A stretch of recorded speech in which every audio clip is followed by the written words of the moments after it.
Monday to all of our fans via YouTube, Google Hangouts. This is the S&S Show, brought to you by Touchdown Alabama Magazine, your leader in Alabama football coverage. Today is July 21st, 2014, which marks it 40 days.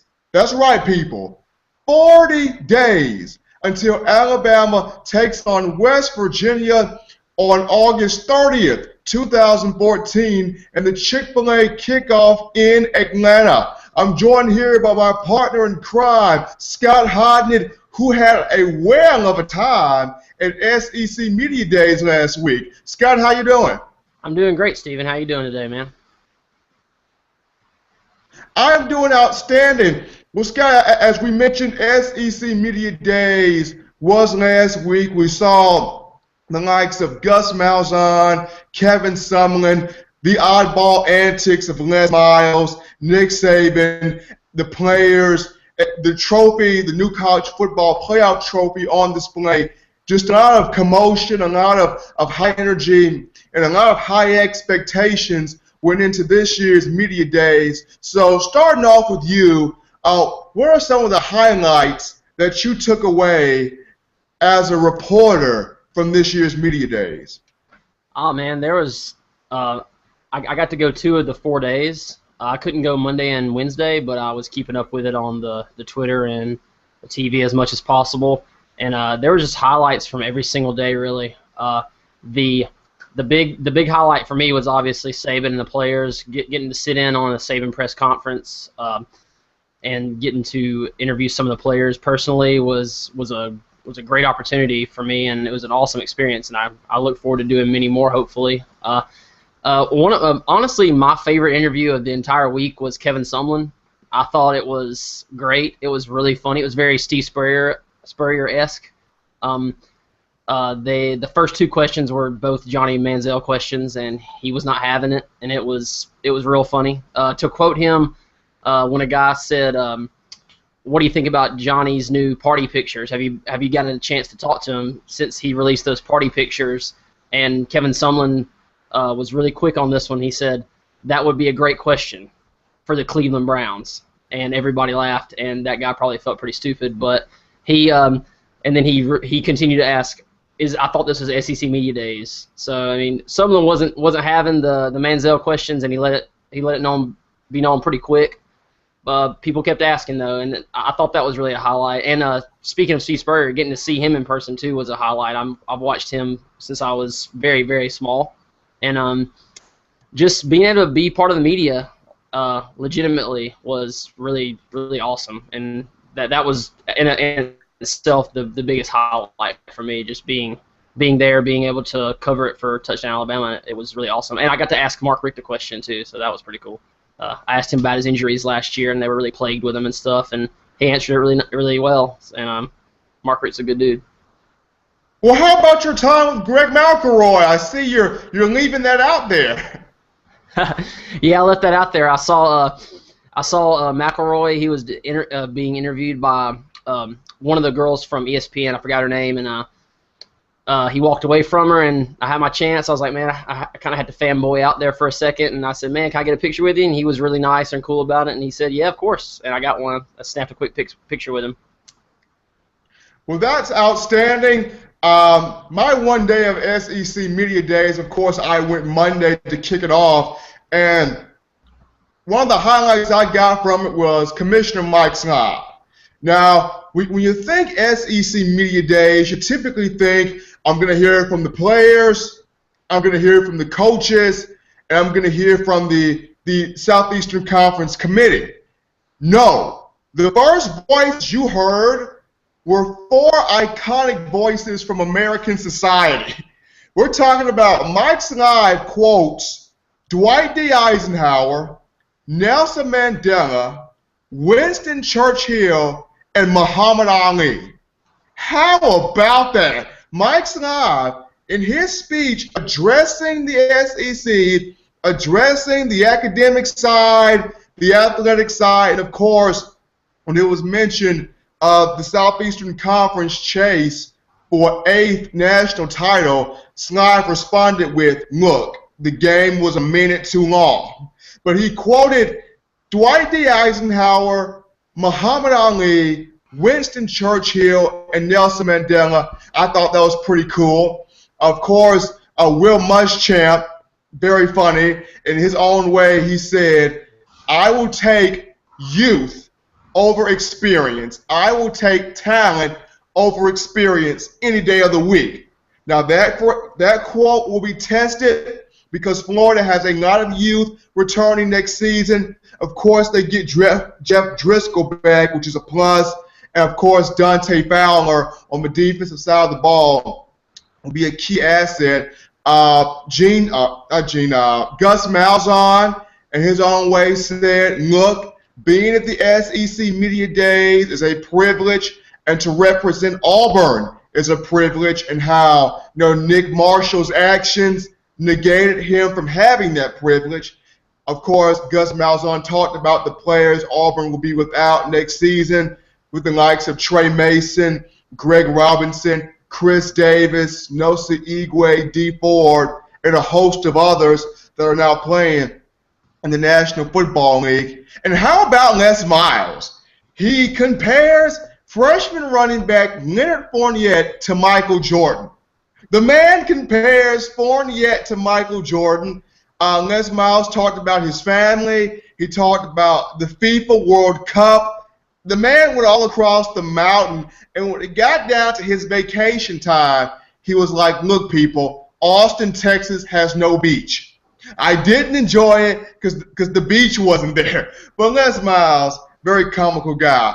But I was not there for the college football playoff breakdown, like the actual breakdown on how the playoff is supposed to work and how the bowls are supposed to rotate. I was there, however, for the unveiling of the trophy. The trophy is made of 24-karat gold, bronze, and stainless steel. It was made in Rock Tavern, New York. It got a lot of buzz via social media. Now, me personally, Scott, I like the crystal. I like the crystal. I love the elegance. I love the classness. And basically because, the SEC and the Alabama Crimson Tide specifically were spoiled by the crystal and the fact that Coach Saban has been able to win it in his 3 out of 5 seasons in winning it for the Alabama Crimson Tide. Well, 3 of 7 seasons since he's coached there. But you were there, Scott, for the actual playoff breakdown. What did you gain in the knowledge that how this is supposed to work out? Actually, I wasn't there. That was on Wednesday. I was not there for the playoff breakdown. But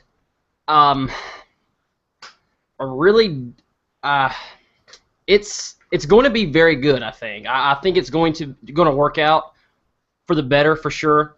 And they're talking about it's going to add another game to the schedule, so you're probably going to have 15 games. But I remember Saban saying that he was completely fine with that. And it's going to be the 2 of the BCS games, and they're going to rotate them out per year. It's going to be, I believe this year it's the Rose Bowl and the Sugar Bowl this year. That is correct. And they're going to play those games on January the 1st, I believe, or January the 2nd maybe. And they're going to play those 2, and then they're going to play the national championship game on January 12th. And I believe next year it will be the Fiesta and the Orange will be the 2, and and they'll rotate it that way. So teams obviously don't get the 40 days to prepare anymore. They do get the 40 or so odd days to prepare for your first round opponent, but you get your less than 2 weeks to prepare for second round opponent. I think that's going to be a big deal. But all in all, I mean, college football needs a playoff. It's needed one for years, and I'm all for an 8-team playoff personally. But 4 teams, it's easier to be in the top 4 than it is top 2, and that's what most coaches have to like about the playoff. But there's still going to be that 5th team, and they're going to get left out. But I think it's great. As far as the trophy goes, I'm a Crystal guy too. I think the Crystal football is the best trophy in sports, and to see it retired is kind of a bummer, honestly. The new trophy is definitely a downgrade from it, but I don't hate it as much as some of my friends do. Some of them don't like it at all. One of them called it a giant pen, and that's all I can see when I look at it now, like a giant ink pen. And so that's all I see when I look at it now. But yeah, it's going to be exciting to see how the college football playoff works out in year one, and I think it's great for the sport. As far as the selection committee stuff goes, I'm not sure if I completely agree with how that's going to be laid out, just because we're kind of in the dark about it still, with all the criteria that will be involved in selecting the 4 teams. But in my opinion, they should have done something along the lines of the BCS, or if not the BCS, and just selected the top 4 teams from the BCS. And I don't see why that couldn't have been done, really. That's what my opinion was, just because I believe it might put a little too much human involvement into it now, which could hurt a team from a conference like the SEC, because usually there will be 2 SEC teams in the top 4, but will a team get left out just so a team from the Pac-12 can go if they're maybe so deservedly so. So it's going to be interesting to see how all that works out. First of all, Scott, a giant pen. Kudos to your friend for giving us the funniest quote of the day, a giant pen. But I think the playoff system will be interesting. My question is, does it do away with college football bowl week, though? With Capital One Bowl week, we know in the middle of December into early January, you have the college football Capital One Bowl week, where you have your Beef O'Brady Bowl, your Belk Bowl, the Chick-fil-A Peach Bowl. Will bowls like that be done away with? That becomes a question. As of right now, there's no plans in getting rid of those bowls. And actually, the way the schedule's laid out, it actually works a little better to me, because I've always been a fan of the New Year's Day bowls, and in the past, since the BCS has started, they keep making them later and later and later. Like, there will be 1 on the first, or 2 on the first, 1 on the second. You got them all the way down to like the 4th or the 5th now, which is not the national championship game. Just like the Orange Bowl will be on like the 3rd or the 4th of January, and I've never really been a fan of that. So now I believe the schedule has a lot of the bowls. There's going to be more on New Year's Eve now, like a couple bigger bowls on New Year's Eve. I think the Cotton Bowl has switched to New Year's Eve maybe, and because the Cotton Bowl I think was the 3rd, or like it's been on that Friday after New Year's Day recently. So yeah, I don't think they're going to get rid of any bowls. Actually, they added a bowl or 2 this year too, so I don't really think they're going to get rid of the bowls, because they know the kids like that. But speaking of bowls, Nick Saban had a really good quote about bowl games, and I tend to lean on his side with this one, about maybe schools scheduling their schedules just to win 6 games just so they can get to a bowl game. And he believes maybe there's some more 5 and 7 teams more deservedly so than a 6 and 6 team, just because the 5 and 7 team may have a good win, kind of like your NCAA men's basketball bracket. Somebody getting in the tournament because they have some really impressive wins. And Saban said that he would rather teams be picked for bowl games that are more deserved than just stack their non-conference schedule with a bunch of 1AAs or FCS, so they can win 6 games when they win 1 or 2 conference games and they're still in a bowl game. But he had a little quote about that. I remember enjoying that one. But I think he said that's probably not going to happen anytime soon. Just like Saban's the only really proponent for the 9-game SEC schedule too, but to play, you know what I'm talking about, to play everybody or whatever as you can. But yeah, as far as bowl week, I still think it'd be the greatest time of the year. So to answer your question, well, for one thing's for sure, the college football playoff is set to not cheat anybody. The only time the BCS system has cheated a team, it happened to be Auburn. In 2004, the Auburn Tigers were undefeated in 2004 under Tommy Tuberville. Of course, they had Jason Campbell at quarterback and Carnell Cadillac Williams and Ronnie Brown at running back. The Auburn Tigers won the SEC championship game that year in 2004, but did not play for a national championship game. But that was the only time in which the BCS system cheated a team, and that was unfair. We even had one split in the BCS system, that being in 2003. We had LSU as the national champion and USC as the AP champion. So the BCS system has given us some very interesting conversations and some very interesting times, but as the people say, new chapter, new era, new season, new opportunities. Well, one thing on this show that you mentioned, Scott, was the schedule changes and the schedule situations for Alabama. In 2016, I know it's early, but you posted, Scott, on Facebook that in 2016, Alabama takes on USC, Southern California, September 3rd, 2016, in the AT&T Stadium, otherwise known as Jerry World. How about this? As tough as it is for Alabama to schedule opponents, let alone quality competition, how big was this for Saban to reach out and nail this thing down with USC's coach Steve Sarkisian and the Southern California program for Alabama to play USC? Because USC, it's still a marquee name and it's still a marquee program. How big was this for Alabama to land there? Oh, I think that game will be huge. It's a game that I know the Alabama fans and I'm sure the USC fans have been wanting that game for years. There's been rumors about it for a couple years that they may happen, but it seemed to never happen. But when it got announced, I think it's going to be an awesome game. The only thing I wish it was a home and home series so we could go to the Coliseum and they could come to Bryant-Denny. I think that would be huge. That would be awesome. That would be a madhouse, Scott. Are you kidding me? In the Coliseum, land of the Trojans. Are you kidding me? Yeah, that's the only negative news I take away from that schedule. But I mean, it'll still be huge. It'll be great.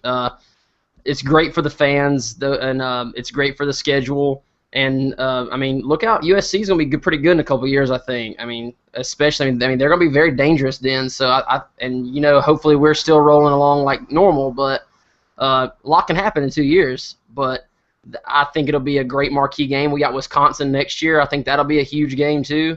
But Bama USC has 60s, 70s written all over it, which is great. Now I've never seen it in my lifetime, so I can't wait for that game.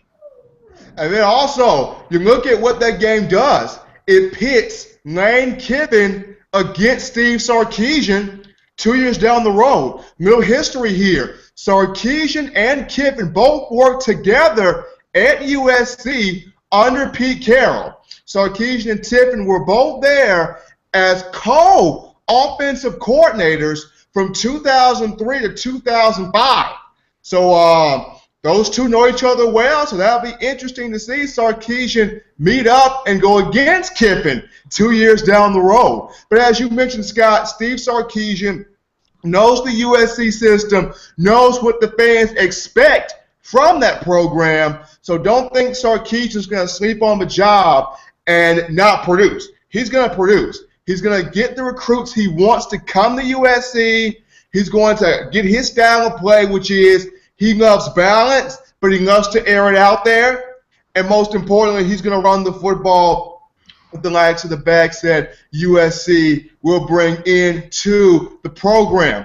Transitioning from the schedule to the 5 toughest SEC games that Alabama has to play this season. As we said earlier, Scott, we are 40 days away.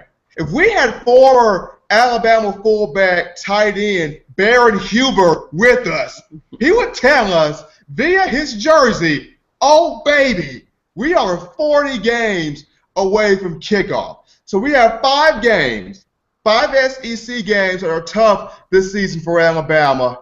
And number 5, it's Mississippi State. Hail Starkville, Stark Vegas, Cowbell Nation.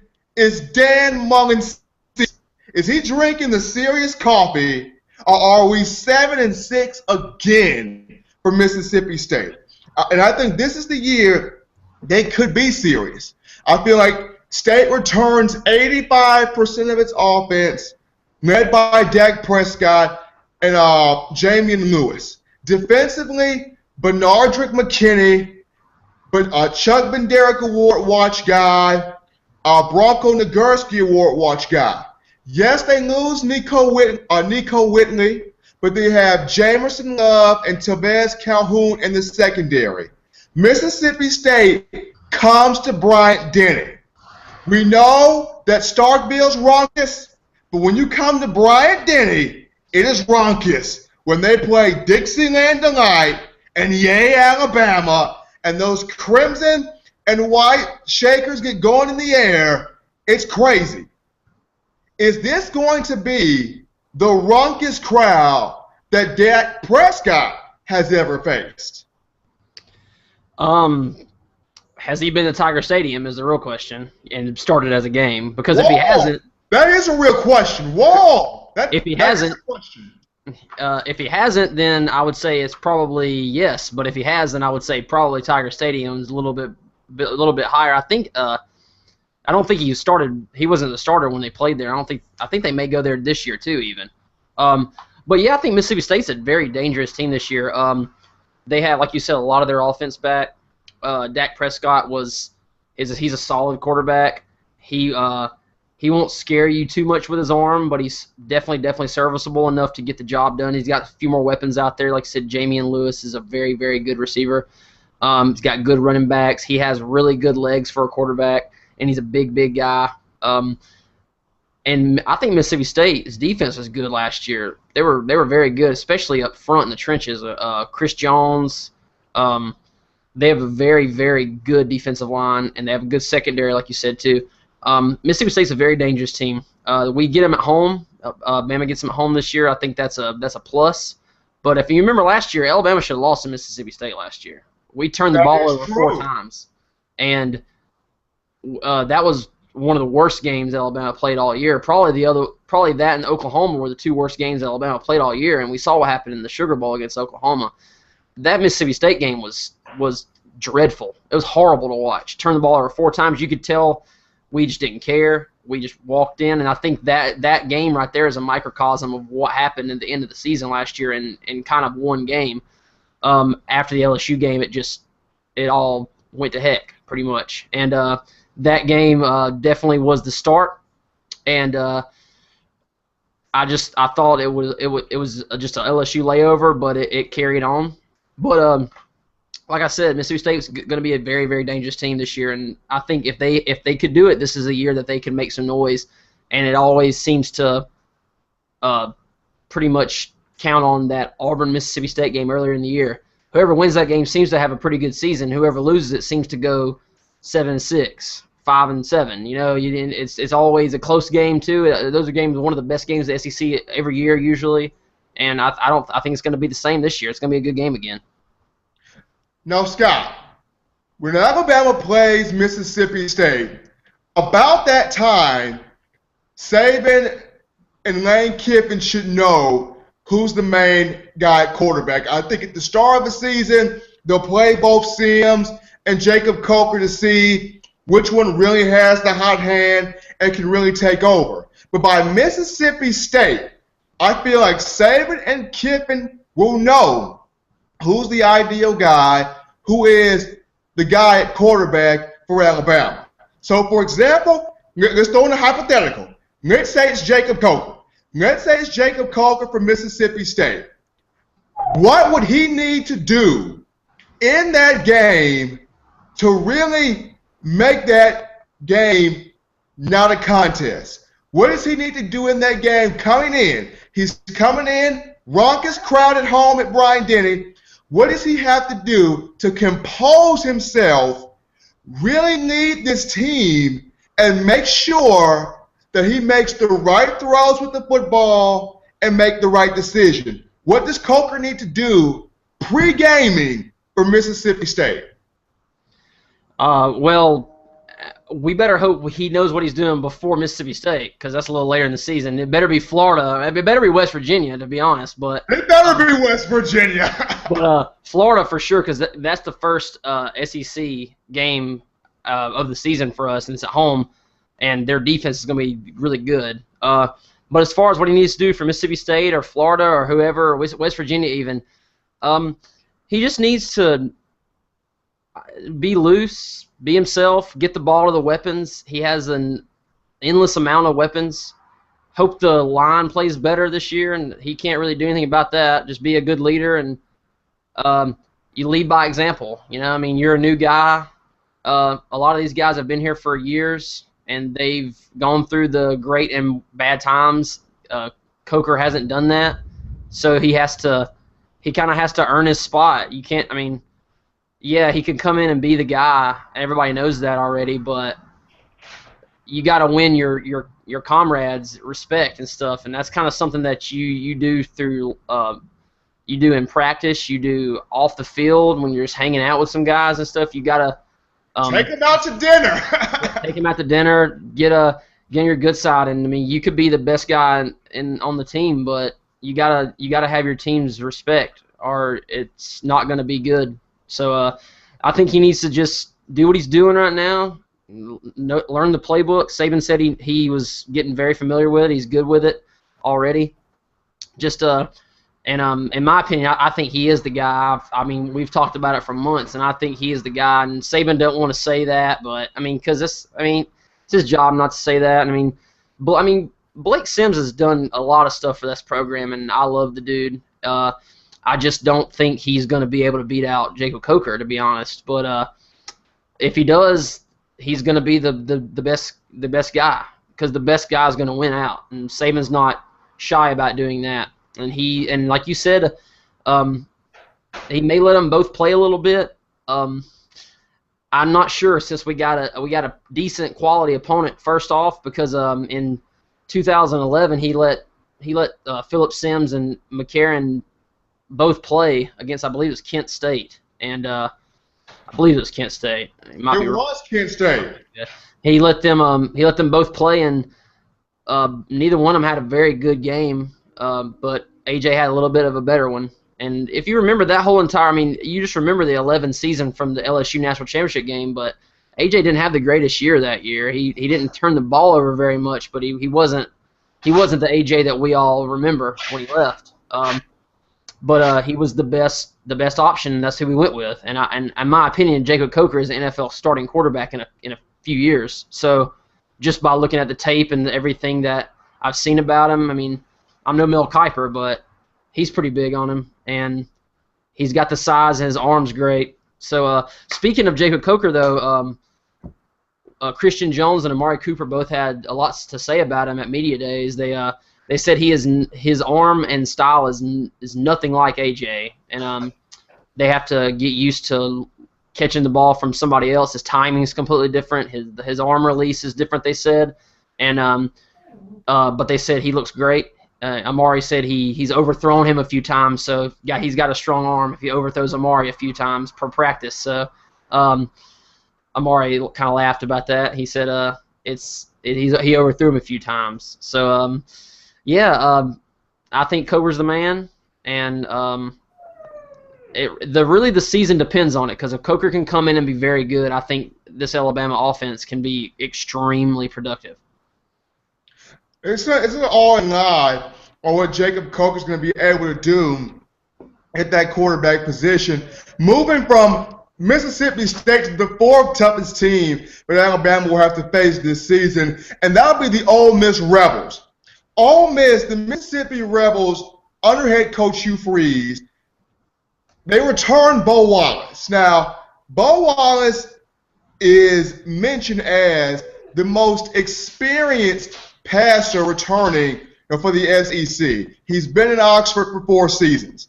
Bo Wallace is on the Maxwell Award watch list for the SEC, and particularly the other Ole Miss Rebels. When you look at Ole Miss, you bring back Laquan Treadwell, Evan Ingram. You have a good defense coming back, but could this be the year?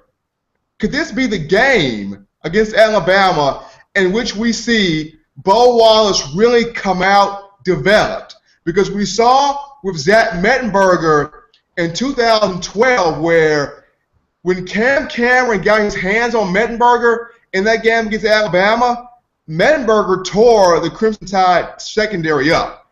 He tore the secondary up. And if it wasn't for a screen pass from McCarron to T.J. Yeldon, Alabama would have probably lost that football game because Mettenberger came out on fire. And then also remember the 2010 game against South Carolina where Stephen Garcia had the game of his college career. So is this the game against Alabama where Bo Wallace finally kind of says, America, here I am? Or do we still see the Bo Wallace that has all the potential in the world, but the inconsistency still lies? I think it depends on a lot. Bo Wallace he's like you said, he's a very talented quarterback. He's got a great arm. He's good with his feet. I think he can really be a good talent in the SEC, and he shows flashes of it a lot. He just throws there's thunder happening right now is what that sound is. He throws a lot of interceptions. He doesn't seem to step up on the big stage against teams like Alabama. He does against LSU because Ole Miss and LSU seem to always play barn burner games. Alabama just seems to have Ole Miss's number under Saban, and I'm not really sure exactly why. Do you think it's the pressure that rattles Bo Wallace? I mean, do you feel like when he steps up in the pocket, he doesn't have the confidence to really scan the field? Is it the pressure, or is it the fact that he still doesn't think he's the guy at Ole Miss? I mean, because what's the deal here? Because last year they had a chance to really win eight or nine games, and they struggled. So do you think it's him stepping up in the pocket, really staring down the pressure, or is there really still that doubt that in his mind that Bo Wallace believes he's still not yet the guy? Well, I mean, if he still has a doubt that he's the guy, then he'll never think he's the guy because he's definitely 100% the man at Ole Miss. And I think if you go back to the Ole Miss game last year, there was a whole lot of hype going into that game. And if you remember, Bo Wallace and Laquan Treadwell and a couple other players mouthed off on social media before that Alabama game, and they should have tried to lay in the weeds a little bit and not kind of put bulletin board material up against Alabama on the road. First of all, and Alabama shut them down 25-0. And that was the best defensive performance of the year, I think, in my opinion, that Alabama played last year. Outside of the second half of the LSU game, probably. That was the most complete Alabama looked all year. But going back to Ole Miss, like I said, Alabama just seems to have their number. This year is going to be a huge game. Ole Miss doesn't have very much before Alabama. They have Boise State on the Thursday to start the season off, and then after that, it's not much. I think they have Vandy, and they have a couple no names, and then they have Alabama coming in week 6, and Alabama has an off week before them, which I think is very, very strategically placed right there, and good for us to have that off week because that's going to be a very, very, very dangerous game for Alabama too. It's going to be Scott, you're telling me Ole Miss has the potato, the bluegrass of Boise, Idaho, before they play Alabama? They do. Are you kidding me? It's actually in Atlanta. Yeah, they play that Thursday, and then Alabama plays in the Georgia Dome that Saturday. So they're both the two Chick-fil-A kickoff games the first week. It's a great first weekend of college football. But they play Boise, who has a new coach. I think they should handle Boise pretty easily. And like I said, the Alabama game circled on that calendar, and if they beat Boise, I don't see why they won't be undefeated going into that game. And if everything goes right and Alabama beats West Virginia and Florida, because they're going to beat Florida Atlantic and Southern Miss, if they beat West Virginia and Florida, they'll be coming off a Florida win with an off week. Game day could be at that game. I think it could be it could be a top 15 matchup. Ole Miss, if they're that high, they could already be up that high. I think especially if they lay the smack down on Boise State, like I think they will. It's going to be a very dangerous game. I think if Alabama can, and I've said this for a few months, if Alabama can get past Florida and Ole Miss right there in that schedule, I think they can make some noise again this year for sure. Because I think that Ole Miss game has huge upset written all over it. So it reminds me of the A&M game a couple years ago. Even though it's on the road, it just reminds me of just a game that just doesn't feel right. They got the offense to do it, and don't sleep on Ole Miss's defense either, because Kim Deechie's back. He's going to be really good. Tony Connor in the secondary is a headhunter. They have a very solid team. I think them and Mississippi State both. This could be two of the best teams Mississippi State and Ole Miss have had in years. And they just happen to play in the wrong division really for them. So to have just really, really hard schedules, both of them do because they play in the West. But I think Bo Wallace is definitely the guy, and I think he's really good, and he has the weapons there too. And watch out for Ole Miss this year, because this is the year that they can win 10 games probably, in my opinion. Well, Bo Wallace has his call that he has to answer for this football team, the Ole Miss Rebels. Can he really step up and get the job done? And like you mentioned, Scott, with the Ole Miss defense, though they're without defensive coordinator Jeremy Pruitt, the secondary learned a lot from Jeremy Pruitt. They learned a lot from him. He taught them how to be physical, how to play against receivers, how to lay the hits on running backs. So Ole Miss's defense will be prepared. The third game is going to be tough for Alabama, the Florida Gators. This year has been coined as the Muschamp Chronicles. He has to coach himself off of the hot seat. And what a way to start your coaching off the hot seat year than against Alabama and against Nick Saban. Florida comes to Bron-Denny. Jeff Driscoll coming off a torn fibula against Tennessee last season. He comes into a hostile Bryant-Denny Stadium. And it's not just him. It's him, Quentin Dunbar at receiver, Dante Fowler at defensive end. This Florida team has to really come with that us against the world mentality. They have to come in hungry, focused, composed, and for Jeff Driscoll, he has to have the game of his life, basically. He can't make mistakes. He has to recognize where the hot read is, and Florida has to be balanced on the run game. What does Florida have to do mentally and physically to keep this game close with Alabama? And number two, for Alabama's side, defensively, what do they need to do to rattle Jeff Driscoll? As far as what Florida, I think, needs to do in that game is play to their strengths, which is their defense, and try to slow down the hopefully productive Alabama offense. We don't know yet. I mean, we hope it is. I mean, on paper, it looks like it should be one of the greatest Alabama offenses ever. When you throw in Ken, it's the trifecta. It's bang, bang, boom. Exactly, man. It's supposed to be great, but I mean, you can talk about it all you want to, but until we see it on the field, it's nothing yet. So, but Florida has a great defense. They had a good defense last year. Their defense was out there 2/3 of the game every single game, and you just can't do that. And they eventually broke. They bent. I mean, they still were in a lot of those games they lost last year.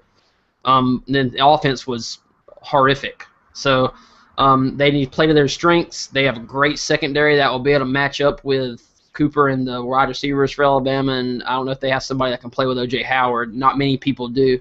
He's going to be a mismatch for most teams, but they're good at the line. They're going to be able to get some pass rush, I'm sure.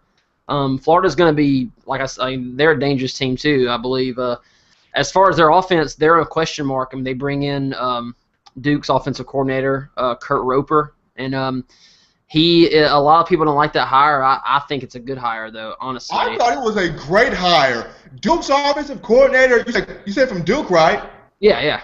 Duke's Kurt Roper, you talk about he's been taught by David Cutcliffe. David Cutcliffe, who's worked with Archie Manning, Eli Manning, and Peyton Manning.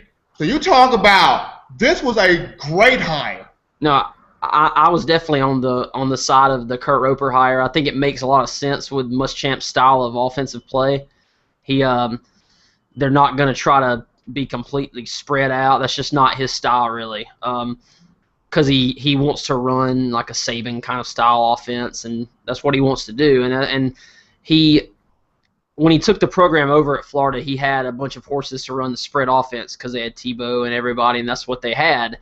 And still, they haven't recruited the receivers that he would like to recruit, but I think they got guys there that can move the ball. And this is, like you said, this is Jeff Driscoll's year. He has not had a good career at Florida. He's been a massive 5-star flop so far, but 1 year can turn that around. Me personally, I think they're maybe a year away from coming into Bryant-Denny and winning a game, but who knows? They could be there. I just don't see it quite this year yet. I hope I'm right, but they're going to have a defense good enough to keep them in most games. I believe so. And if their defense can rattle Coker and get some turnovers, then anything's possible. And I do think their offense will be leagues better than it was last year, but that's not saying much because it was really, really, really bad last year. Well, for Florida to be successful, the number one thing is going to have to come through Jeff Driscoll, him making the right decisions with the football, putting his team in positions to score and in positions to really control and dominate the football game. For Alabama, as we've already stated, it will be Jacob Coker's first real test in the SEC. Can he come in with ice in his veins, calm, cool, and collected, and get the job done? Also for Alabama, ball security. T.J. Yeldon, Kenyon Drake, Derrick Henry. Can they hold on to the football? Because Florida is going to want to cause turnovers. They're going to want to strip the ball out, punch it out. Can Yeldon, Drake, and Henry hold the ball, get up and down field, but secure the football? And that's going to be huge as well. Number two, it's basically turned from an on-the-field rivalry, Scott, to a recruiting rivalry. And that's Alabama-LSU. Les Miles and Nick Saban. We understand both teams hate each other. It wouldn't be a rivalry if they did not. They hate each other. It's a physical rivalry. It's a recruiting rivalry. And this season, it goes to Baton Rouge, Tiger Stadium, Death Valley, Bourbon Street. And the last time Alabama was on Bourbon Street, 2012, with Mega Man miss, T.J. Yeldon, 28-yard screen pass for a touchdown, and A.J. McCarron's statistically worst game. He completed just 51% of his passes, but made it count when need be. And Alabama's defense, it bent, but it did not break. Alabama winning that game 21-17. They go back to Baton Rouge, Louisiana, and during SEC Media Days, Scott, Les Miles mentioned there were some renovations that took place in Tiger Stadium. So there were some new seats added. It's going to be even more raucous than what it was in 2012.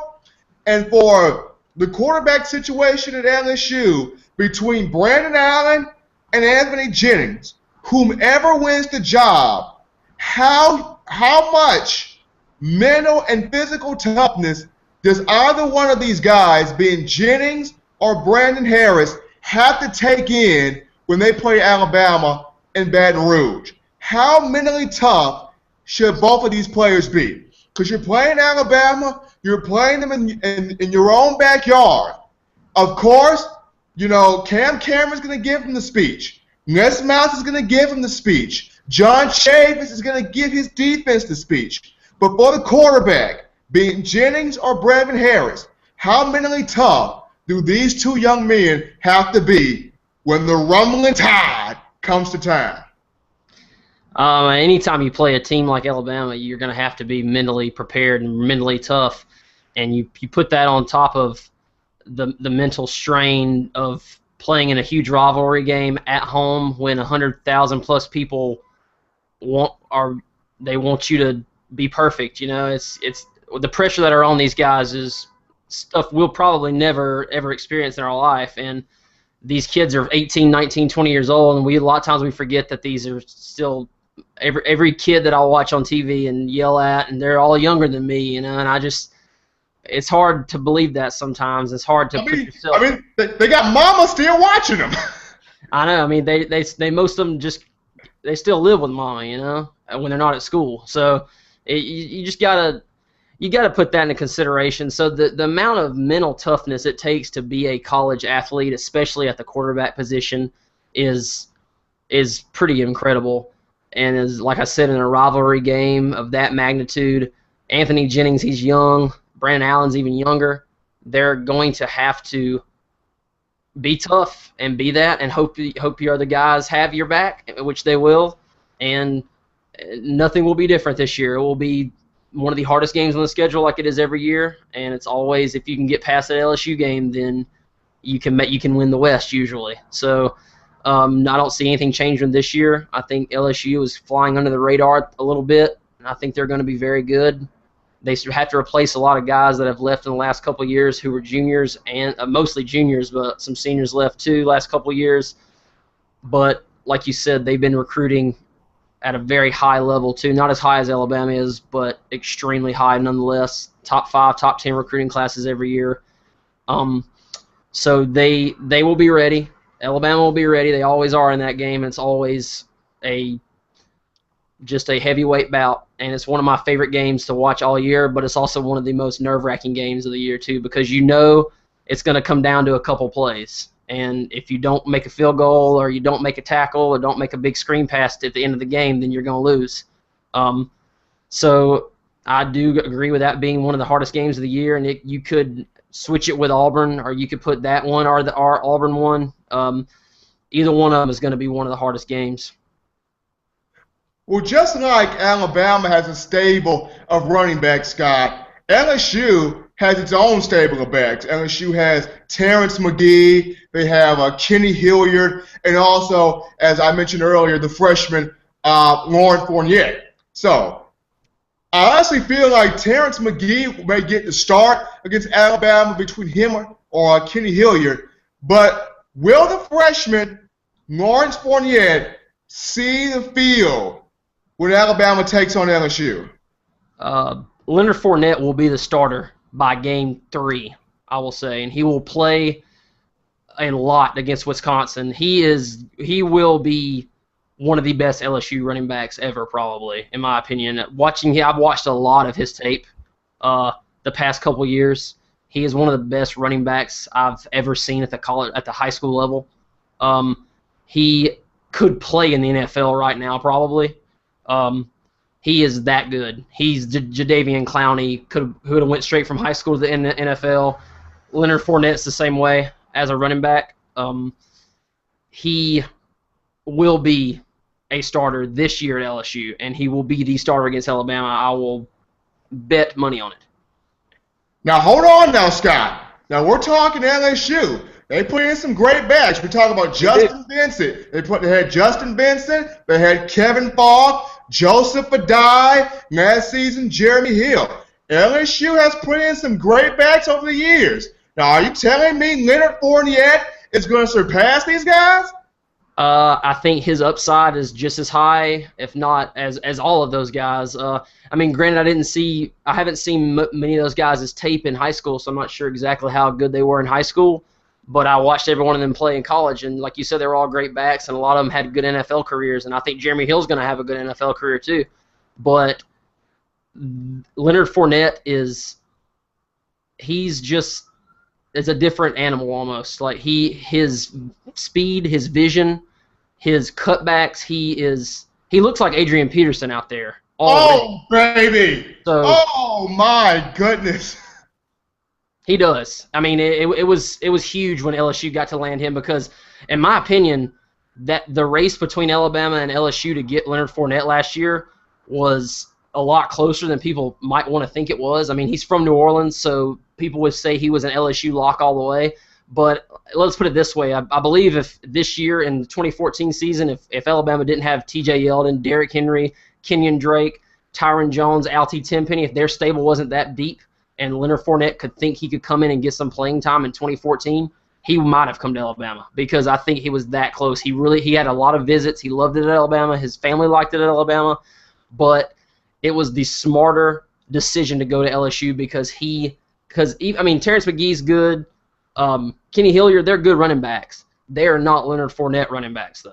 And Alabama has T.J. Yeldon. They have Derrick Henry, who are very, very good, both five-star running backs. The tape is still not as good as Leonard Fournette tape. Leonard Fournette is going to ravage SEC defenses for 3 years. Oh my! I'm talking about folks with his blue, red, and white polo shirt. Scott Hodnett has just gave his second boldest prediction on this show. Kudos to you, Scott. Well, one more thing on LSU before we get into the number one team. Last season, LSU had the likes of Odell Beckham Jr. and Jarvis Landry at receiver. Both guys very explosive. Both guys really did take a lot of pressure off Zach Mettenberger. Now, Les Miles, no more Odell Beckham, no more Jarvis Landry. Who is the big-time receiver? They also have a five-star receiver coming in named Malachi Dupree, who is also down between Alabama and LSU, just like a lot of teams are. A lot of recruits are. I think Malachi Dupree gets a lot of catches this year. They also, who else do they have? They did lose their two big guys. You're right about that. But I can't remember his name. His name escapes me right now. But he was the number 3 last year. He was a good receiver. But I mean, Beckham and Landry got almost all the targets last year. But look for Malachi Dupree to have a big year as a true freshman. He'll get some playing time for sure. And I mean, they got their guys down there. They all might not be 5-star recruits, but they're all at least 3 or 4 stars, and they're good enough in that Les Miles Cam Cameron system to score some points for sure. And now we're down, Scott, to the number 1 toughest team that Alabama has to play. We saw the Iron Bowl last season and how it ended. The fans on both sides, cries, leaps of joy, words were said, probably beer and root beer bottles were thrown everywhere, pizza scattered across the room. We know what happened. We know how the game ended. This season, Auburn comes to Bryant-Denny. The last time Auburn came to Bryant-Denny, Gene Chizik was the head coach of Auburn, and Auburn got shellacked 45-0. This time, Gus Malzahn being the head coach in year 2, Auburn comes to Alabama. Nick Marshall, I believe, will be the starting quarterback at that time. Auburn, no Trey Mason, but hey, Cameron Artis-Payne, Corey Grant, Ricardo Lewis, all 3 are serviceable in their own right. Receiver, Auburn has Sammy Coates, a junior college transfer, DeQuill Williams, C.J. Uzma's back at tight end. Now, granted, at punter and kicker, no more Stephen Clark, no more Cody Parkey. Defensive line, no more Nosa Igwe, no more D. Ford. In the secondary, they still have Robinson Threezy and Jermaine Whitehead, though they lost Ryan Smith and Chris Davis. So, for Auburn, you're playing against Alabama. Nick Saban may not say it, but it's revenge game. Nick Saban's record in revenge games, 10-1. What is going through the minds of not only the Alabama players, but also the Auburn players? Well, we know what's going through the mind of the Alabama players. They want vengeance. They want vengeance. So what's going through the minds of the Auburn players right now? And then my second question is, Nick Marshall didn't really have to pass the ball much last season. He only attempted 15 passes against Alabama. This season, will he have to attempt more? But my first question, Scott, what's going through the minds of Auburn when they play Alabama next season? Well, they better not be thinking about Alabama right now. Let's put it that way. That's a long way away. They better be thinking about Arkansas and stopping Arkansas's run, because Arkansas is going to run the ball for sure. Oh yeah, Alex Collins, and Jonathan Williams. Watch out. Yeah, Auburn better be thinking about Arkansas right now and stopping that run. But man, when they get to that game, it's such a long season. I mean, 4 months from now, there's going to be so many storylines that we don't have a clue what they are. That's why college football is so great. It's like a book, reading a book and just every year, and just a new chapter starts every week. That's why it's the greatest sport to me. Okay, now you've just made me mad, Scott. I did not read my History 201 book today. You have just equated it to a book. I have not read my history book, but continue. All right, better get on that, Stephen. You don't fail the class, man. But you gotta. I mean, it's just Auburn knows that Alabama's gonna be out for blood in that game, and sometimes that works in a team's favor. Like sometimes the team's too hyped up. And Alabama, like you said, in vengeance games are 10-1. Usually Alabama's not too hyped up. They're just on a mission. And that's coaching. That's Saban's job to get him that way, and he's really good at doing it. But I think Auburn needs to do what they do, and that's just run the ball and score as many points as possible, because their defense is not great. And that's what they did last year, and it got them 12 seconds away from winning a national championship in Gus Malzahn's first year. And I mean, Auburn's going to be very good again this year. I don't think any Alabama fan really wants to hear that. I mean, and myself included. But we got to be a bias, Scott. But I mean, you got to give Malzahn credit where credit's due. He's coming in, and he's one of the best coaches in college football right now.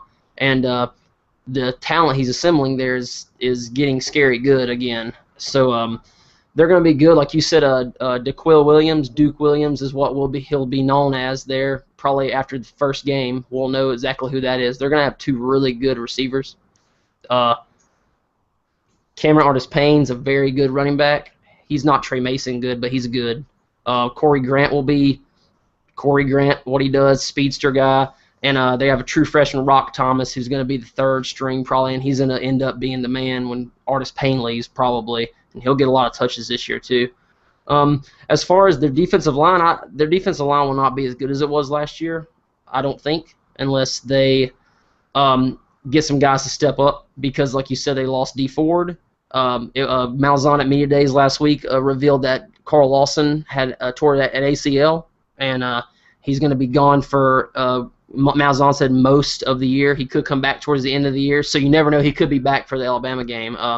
But you got to have guys like Ladarius Owens, guys like Elijah Daniel step up on the ends and be a force to be reckoned with, because Auburn's pass rush was very, very good last year, and it took a lot of the pressure off the mediocre secondary that they had.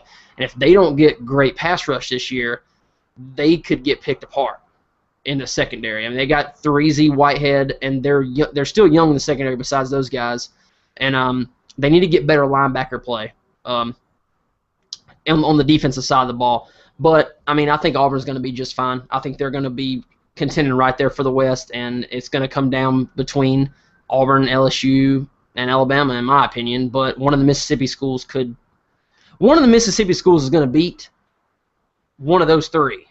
No doubt about it in my mind. I know that's not big of a prediction, I guess, that one of those teams will beat one of the other three, but Ole Miss and Mississippi State, one of them two is going to make more noise than the other, and they're going to beat an Auburn, Alabama, or an LSU. And let's just hope it's not Alabama. You know what? We are not college football game day, but Scott, you and I, we are going to have to probably get us some headgear on this show. We are going to definitely have to get us some headgear on this show, because with the predictions you have made today, I mean, great job, great work, outstanding work on your part. And I agree. I feel like this can very well be the year for Mississippi State and Dan Mullen. I feel like Dak Prescott, he's been in the weight room, he's been in the film room, he knows what he has to do. Defensively, I feel like Mississippi State is going to be a strong team.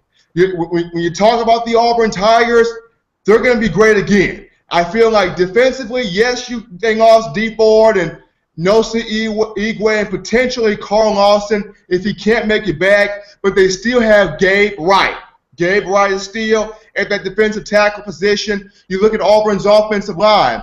Yes, Greg Robinson's gone, but they bring back Reese Dismukes. Reese Dismukes is the leader at center. He's going to be very key in helping that offensive line, breaking down the passing and run blocking schemes, and also keeping Nick Marshall upright for an Auburn offense. But as we mentioned, Scott, we are 40 days away from Alabama versus West Virginia and the college football kickoff, and that is all the time we have on today here on the S&S Show, brought to you by Touchdown Alabama Magazine, your leader in Alabama football coverage. Scott, you and I mean, outside of us, Scott, I'm pretty sure everybody is pumped for the 2014 season. I'm pretty sure you got your popcorn ready, your pizza box in one hand, working for Papa John's, and also that DVR recorder ready. Oh yeah, man! I got my mom's Chex Mix. I can smell it already. She makes some, dope Chex Mix. Goodness! We got Chex Mix. Hey, we got ourselves a show. But for all of us here at Touchdown Alabama Magazine, this has been the S&S Show with Scott Hodnett. I be yours truly, Stephen M. Smith. Scott, thank you so much, as always, for joining me live on the show and bringing your A game to the table. No problem, man. Anytime.